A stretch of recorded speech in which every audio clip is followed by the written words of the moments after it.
Hi, howdy, hello, my darlings. Hello, it's been a while. So, welcome back to my YouTube channel. It has been a while, but what convinced me to come back for a little bit was one, I saw this satirical TikTok video. Like most people, I get pretty tired of the same cyclical conversations on Booktok over and over again. How many books do you read in a year? What constitutes real reading? So I've made a list of new discourses that we can start that we haven't talked about before just to break things up. And it was discussing book talk related or like very like outlandish topics for book talk. And I was like, low key, as satirical as it may be, I wanted to talk about some of them because I thought it would be fun. I thought it would be fun. So, without further ado, let's get started. At what point in a DNF can you just say that you read it? This is a good one for me because I actually do this. At what point in a DNF can you consider that you read it? I would say none, like nothing at all, because it's like, well, because I think when the notation or the connotation of saying I have read a book is you've read it to completion. The book is done. You read every word in the main story. Um, Now we can be a little nitty gritty and say, does the prologues or the epilogues count? Depends if they're story related. Author forwards are, I think, a little. They're just the author. I don't think you need that. That's fun lore, but I don't think so. I would say personally, as an aspiring author, right, that you didn't read it, but I would outline and be like, I DNF'd a book, but I was like 85% done. I think I would clarify personally, you know. But at that point, I feel like the DNF had to be like egregious, because 85% done, like, or near done, I would have just stopped. I mean, I would have just like continued to the end, you know? Rereading a book without paying the author again is stealing. That seems like a healthy one for threads. This one's kind of funny. I do enjoy that one. As an aspiring author, like I said before, I the money hungry part of me is just like, no, buy it again. But no, I think that's so funny. Once you own something, it's yours and you can do it as you please. You can toss it, you can read it a million times, you could give it away, you just cannot make copies. Does that make sense? To distribute or sell, because then that falls under copyrighted stuff. But hey, if you want to send us some more money, go ahead and buy it again. Especially if you really love the author. I know really big thing in book talk right now is like buying multiple editions of a book if you really love that book, or if you really love that author or the aesthetic, or if it's like a collector's trend. You get me? Like, I know a lot of indie authors, especially, but it's starting to go into more traditional publishing where you have the traditional version and you have like a special edition. Different shops and stores or bookstores have their own exclusive, and it's just a cash grab, right? But it is a grab that everyone seems to enjoy. So, the same way one will collect different color variants of a vinyl, in which I have been guilty of. I have like 8 different versions of Lady Gaga's newest album, Mayhem, which I went to see her live twice, that tour. Uh, so I get it. It's like that, but books. The healthy one for threads. I'm not. I am on technically on threads, at least my personal Instagram. I'm not much on it, but I have heard in the rumblings that threads is a beautiful magical place, so far as that it's like horribly toxic. Sorry, my cat is starting to play with a toy, but I'm not going to stop her because she rarely plays with toys, so I'm going to let her live a bit. When characters say or do something bad, the dialogue or action tags should be in red font to demonstrate that we shouldn't support it. Text in red font. Well, excuse me. The logistics of that is that it would be more expensive to print. So it depends how great the expense is. The publisher slash author may put the expense onto you, or we may eat it depending on the price. I think if it's like $1 or $2 extra, I think we could just eat it, depending on the royalty. But I that would be kind of cute. I'm not fully against that, but the only thing that I'm I'm hesitant about is that it takes away from the experience of reading. So when you read, you are using your own knowledge. Like, what do you believe to be right? Like, you imprint your morals and ethics and your beliefs onto the story a little bit, and which drives discourse. You're like, well, I think this villain was a little bit justified. They went about it all wrong, but they did it to save their cat. And it's and then on the other side, they'll be like, no, they're genocidal maniacs, and both are very true. They went about it very wrong. But so if you put a font in red, you as the author are removing that subjectivity. I was about to say objectivity, but that's not true. Subjectivity and interpretation of the actions of the characters or the story. And I feel like that one just imposes like the author's view onto the reader, which steers into just straight up propaganda almost. But it also removes like the fun of reading. Because I love debating with people because they're wrong and I'm right, and you're gonna figure that out. You know, Publishers are making margins wider. publishers are making. I don't know. I haven't noticed. The thing about wide margins is that aesthetically, it's a very fine margin. Making them the margins too narrow, where the words are like really like near the edges, is a little. It gives me one textbook low print, like low formatting quality, and just overall not much thought was placed into it. Now, too wide margins may look a little goofy. Um, the only see as an aspiring author, I have heard many people talk, or many like authors talk about how to best format your book to save pages, because the more pages you have, the more expensive it is to print, right? And then of course, a couple extra pages per book is like a couple of extra cents. So not only does it stack on where you're buying hundreds and hundreds of books, but shipping. That's less books you can fit in a box, or the box is now a little bit heavier, meaning the shipping cost is a little bit heavier. So more cost for us means more cost for you. I don't see an appeal to making it bigger margins other than to like squeeze more money, because it's like I push the cost, or the author slash publisher pushes the cost onto the consumer, but it's not pure profit. You get me? Like,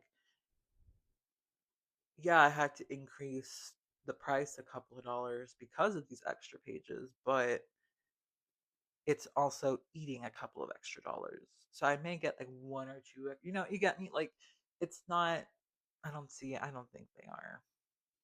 I really, they may fiddle around with the margins because you may have like hanging lines or chapters ending in weird what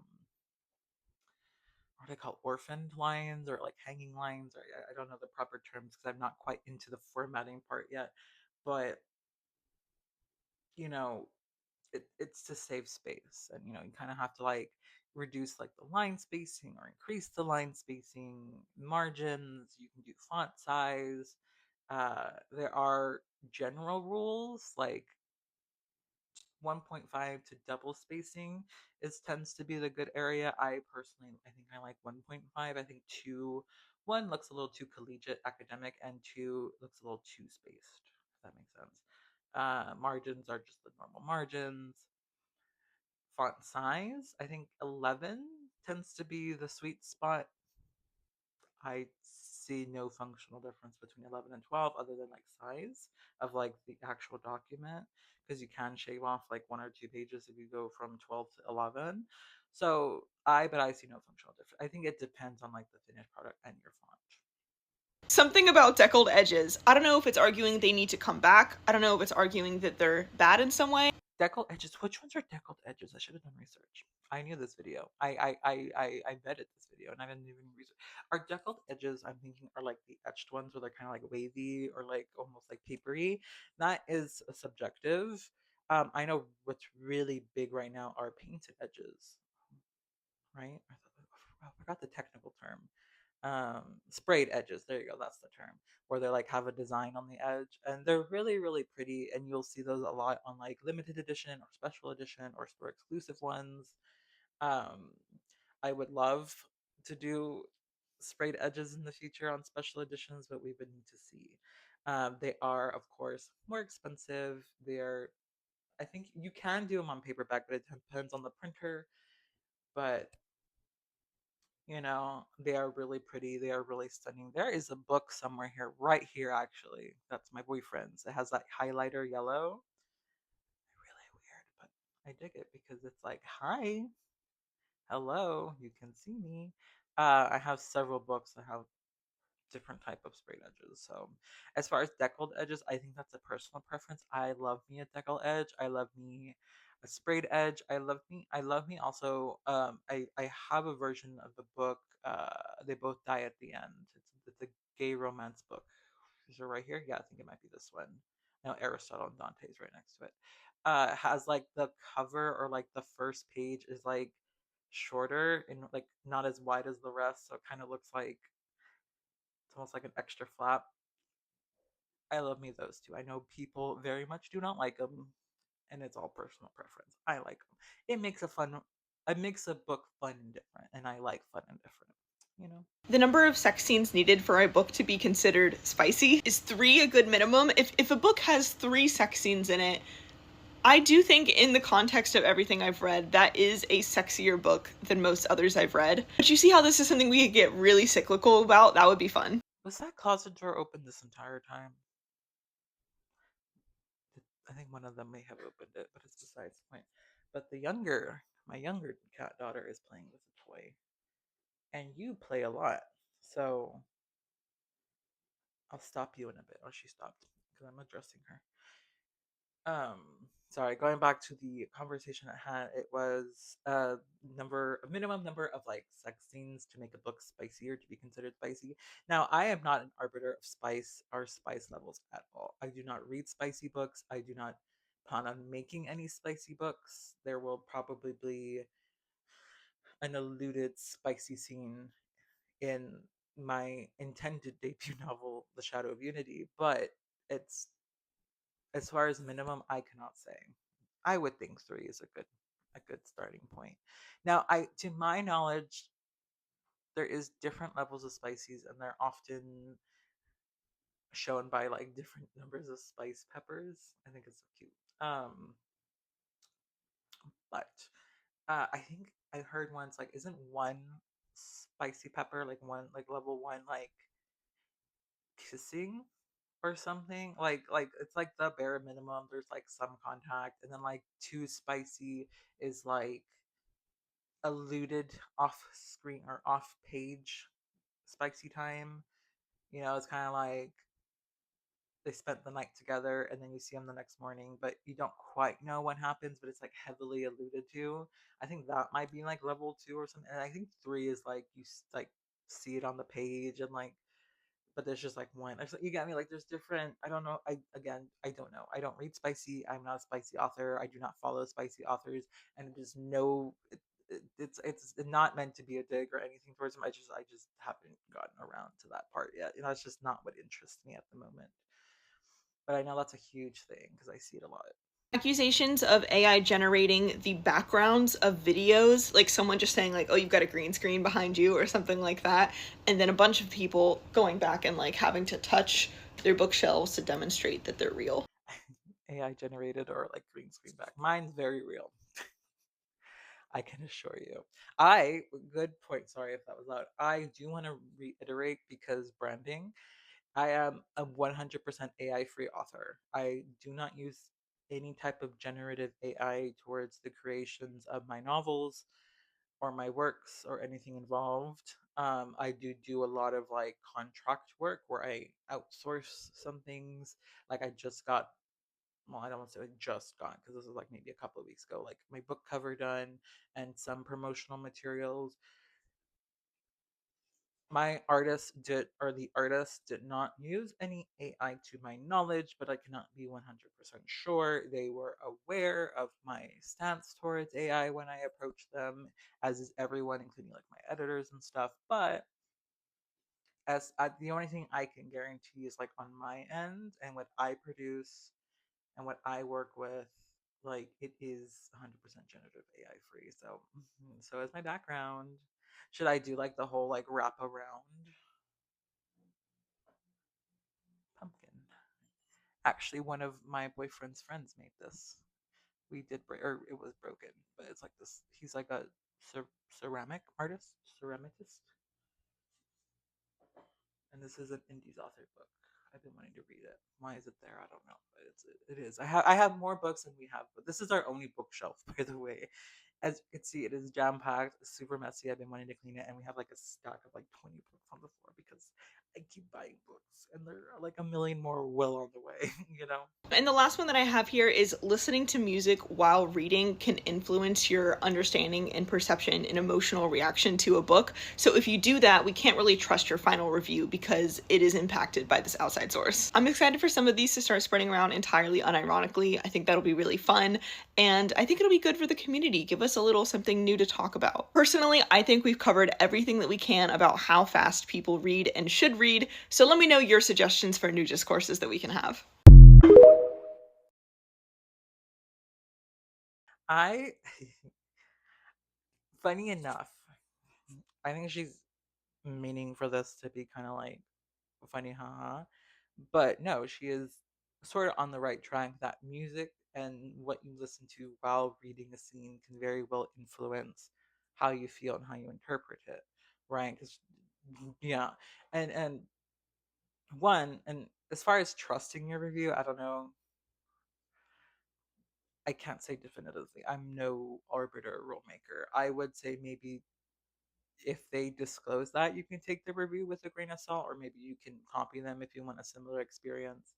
Because it's like, one, you have the actual like psychological, like you are actually being distracted while listening, depending on what type of music, if it has any lyrics in it. I know a big thing right now is immersive reading, where you sit down with a book, a physical book, or an e-reader, some type of physical tangible item, right? And you're listening to the audiobook and you kind of like follow along and read. And it's very immersive. I have not tried it. I would say maybe that could be an interesting experience because I know myself, like, depending on what I'm doing, I need to have like five different things in the background at the same time in order for me to concentrate on a thing. If I need to really like lock in, then I'll like zone out other things to kind of pull more focus towards the item that needs my attention. Excuse me. But I going back to the music, I think not only that, but I as an author sometimes think of songs or put on certain songs when I'm crafting a scene to get the emotional punch across. Now, caveat, now note to Mink, right? I in the beta reading and my boyfriend and my editors, like I will be paying extra attention to what they say to those scenes because when I wrote them and I edit them, I have that song in mind. And I'm like, this is like emotionally like the best scene anyone has ever seen or heard in their lives. It will make people sob, but then to them, they're like, it's not coming across like at all. And I think no one's ever said that, but like hypothetically, like they could say something like that, and then I would need to evaluate the scene because like the song does a lot of the heavy lifting, right?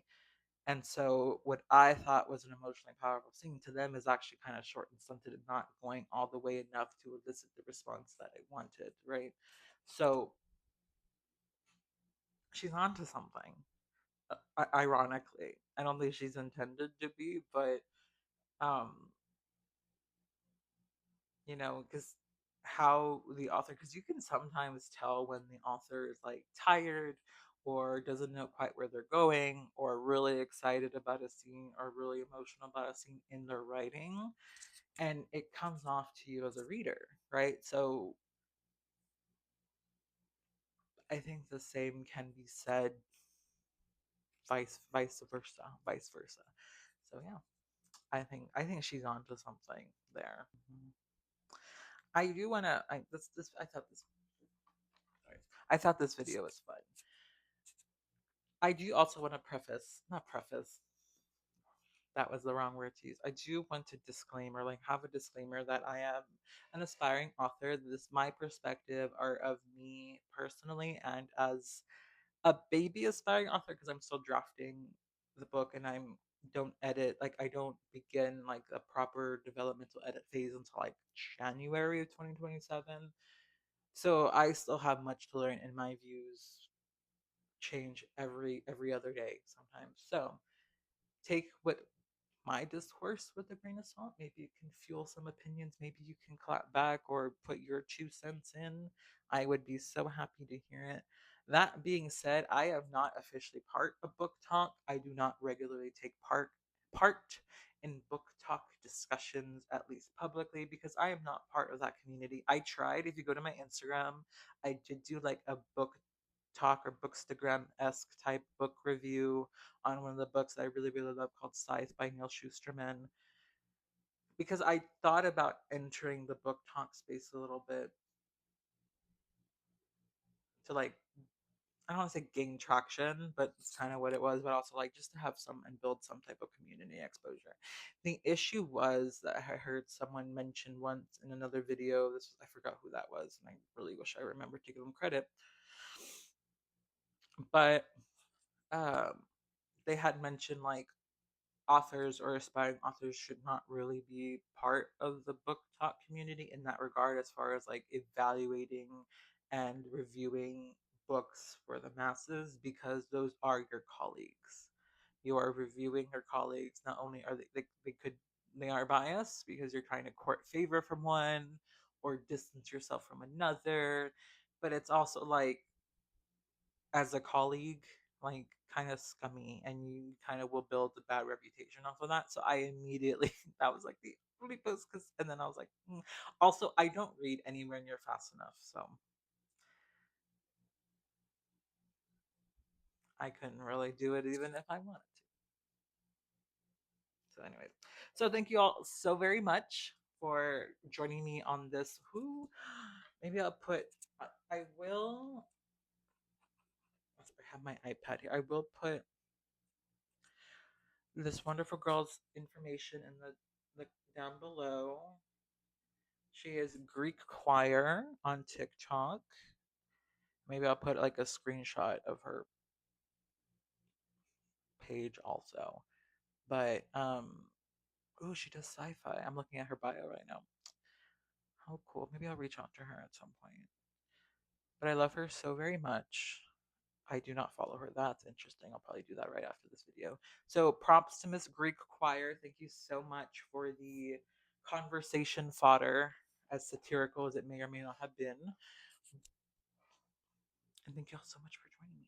Till next time, which I hopefully will be very soon, but at the same time, it may very well be like in a million years. So until then, next time, guys, toodles, TTYL, ta ta for now.